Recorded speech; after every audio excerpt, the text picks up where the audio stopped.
Well, yes, I found this pen. You can't see this because I'm not in the, there we go. I found this body in which I can place the dip pen that I bought on eBay. And this pen is off-brand and kind of shitty and needs a new sack.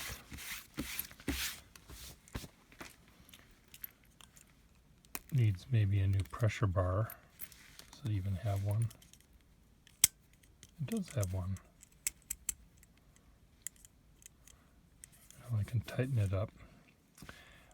It's an off-brand nib pen, and I put, what does it have on the clip? I may have put this clip in it. Oh, is that a crack? No. Anyway, what I thought, because of the fact that this is a dip pen that will remain on my desk, I probably won't worry about the part that's additionally broken here. But I thought I would show you what's neat about it before I show you how the nib is working in it. It's tight. This had a steel nib in it originally, so the feed is a little bit narrower than a standard gold nibbed pen. There's a little more wiggle room there, so these dip pen nibs fit better because they're not quite circular in cross section. And it took a while to find one that didn't, when this nib was put in other pens, the roundness of the feed and hole deformed the nib a bit, so it seems to be fine. So anyway, I did my little measuring to make sure that when the inner cap hit the section, that the point of the nib wasn't hitting the top of the cap, but there isn't a top of the cap. You see? It's empty.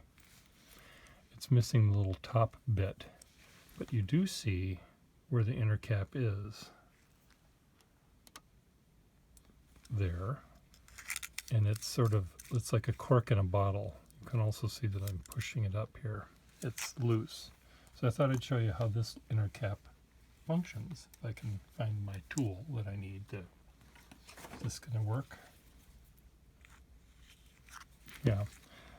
Okay, so this is a crappy inner cap. I just want to explain that. This is a piece of wood. On crappy pens like this one,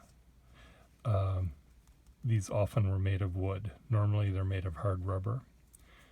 And this, you can see where it's chipped there. This would not function as an inner cap in keeping the nib airtight. But for my particular purpose, it's fine. Here's how the clip works. It's this L-shaped, dog-leg shaped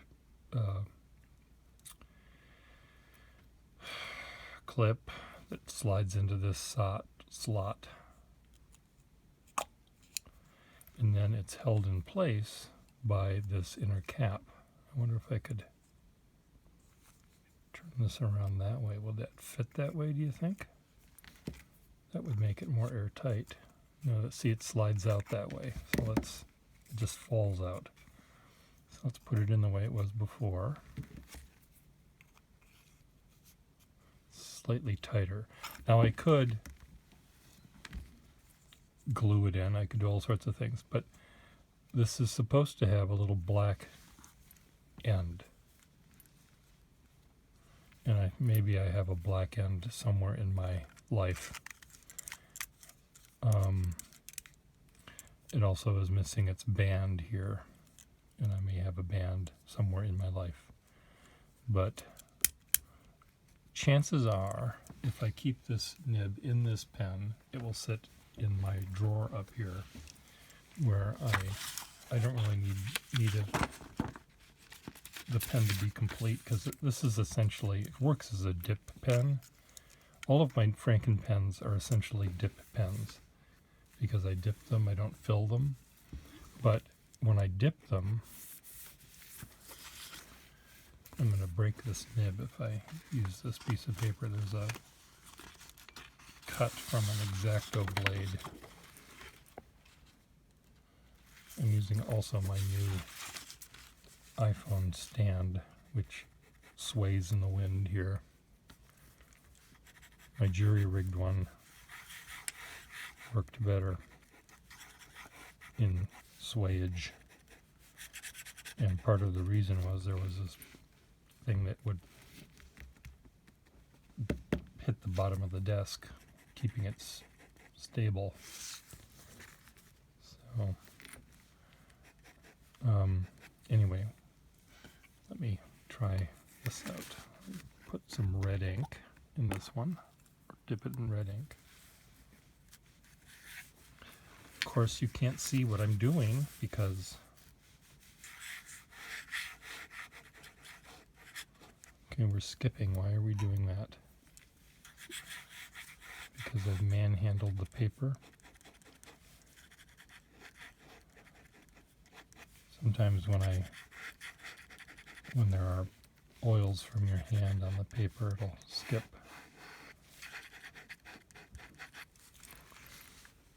Well, we'll figure it out. The nib itself, though, is very nice. It's it gets a B+ in my book. I mean, there's nothing wrong with it. The nib works fine. Functionally, it's as good as it was in 1880. There's nothing wrong with the nib. It's just a little tiny bit broader on the fine stroke than I like it to be. So while I was looking for this blue, I wasn't looking for this particular pen. I was looking for any pen that could hold that nib. And this may not be where it ends up. It's where it is now. I ran across these two pens. And these are pens I bought at a pen show. They're European made of some sort. They're kind of pretty. And they're button fill, like a duofold. And I must have, in one point in my life, decided that this one needed a large Carter nib. So this has a large Carter nib in it. Yeah, they came with steel nibs, and that one fit.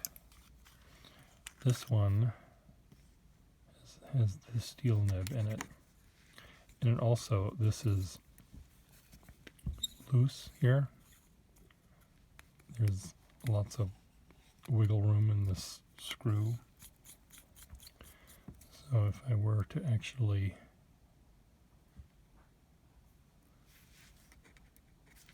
fit a nib in this pen, I thought that the nib I just showed you could fit in here, but it was a little too, this will hold a larger nib. So I may figure out a way to tighten that without breaking it. Sometimes adding a little tiny bit of plumber's tape can work. Sometimes it won't. I did do the section switcheroo, which was to just swap the sections, because they're the same model pen and they're just slight variations in lathing and cutting the threads would give just enough difference between the two that they both would be tighter, and they were in fact tighter. This one was tighter than, swaying back and forth, this was tighter than it had been, and the other one still remains tight. You can't see the colors very well, but one's green and one's sort of bluish. They both are gray primarily, but this one has sort of an emerald green to it, and this one has sort of a bluish black So anyway, we'll find better homes for probably all of these nibs somewhere. That Carter, I probably have a big old Carter that needs a nib. In fact, I'm almost positive I do. Why is this skipping? You see that the nib is way, way back. And I could maybe, if I put the nib in further, though, I may deform it, and I don't want to do that. If this nib bolt has to stay in this pen forever and ever and ever, and I couldn't find a different one for it, and it couldn't be moved back and forth at all, if I was sort of stuck with this pen in this body, I wouldn't be able to do those big swoops because I run out of ink too fast, but I could calligraph happily ever after using this to make small letters. Yeah, almost all the time. Or if I wrote a little bit slower. Nope, see, that doesn't work either. We'll figure it out. Maybe I just have to, let's just figure it out now, Periostefson. So as you can see, or you can't, as I can tell you, I feel, there's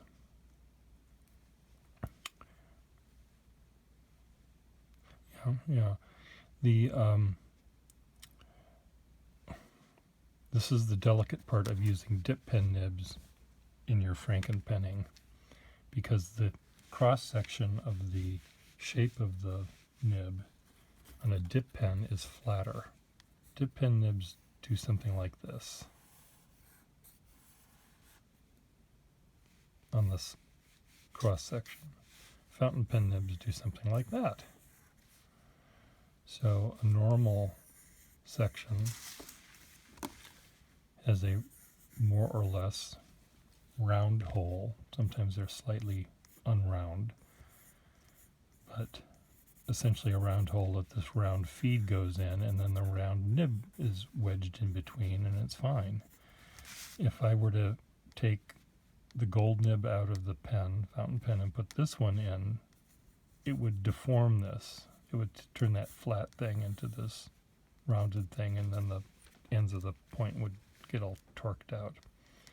So I look for the right feed, which is round, because all feeds are essentially round, that fit in a slightly larger round hole than they belong, and then I can put this deformed, or this flattened curved top nib in, and it's all held together relatively sturdily, so I can draw with it or write with it, mainly write.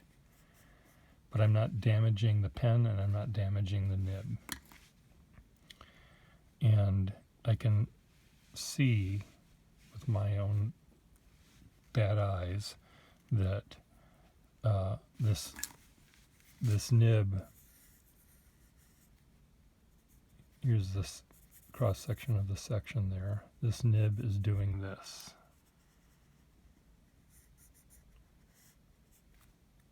And if I press down on this to make this rounded,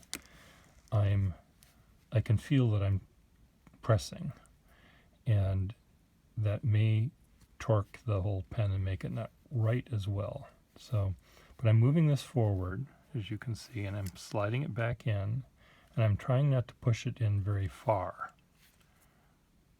because I don't want to torque it. But it's in further, as you can see. Yeah. Hopefully you can see. Let's see if this writes any better.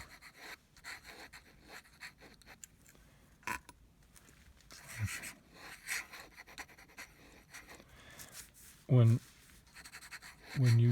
you use paper that you've manhandled, you end up getting oils of your hand onto the paper, and the water-based ink doesn't like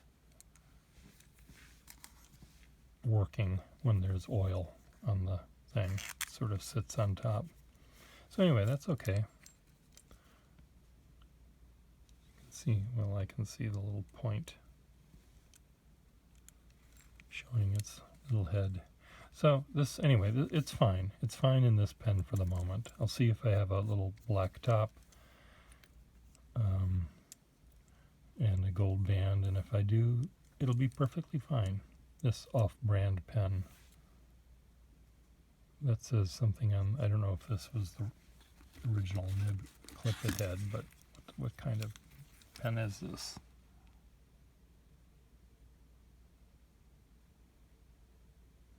Holsons, Holsons. They were in business for about a minute and a half before they were run out of town. Never heard of Holsons before. So there you go. But it works fine. Any shitty pen that you have, especially oversized ones, work fine as a body for your brain, your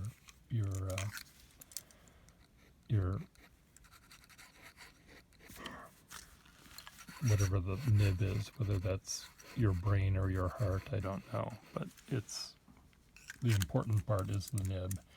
And when you're writing, if that's, or drawing, if that's the important part of using a pen, you really don't care what it looks like. You just want it to work. So this pen essentially does work while you're sitting at your desk. It wouldn't work if you carried it in your pocket because the ink would dry out. So anyway, there you go, 17 minutes. Inky hands. It's not even 5 in the morning and I'm covered with ink.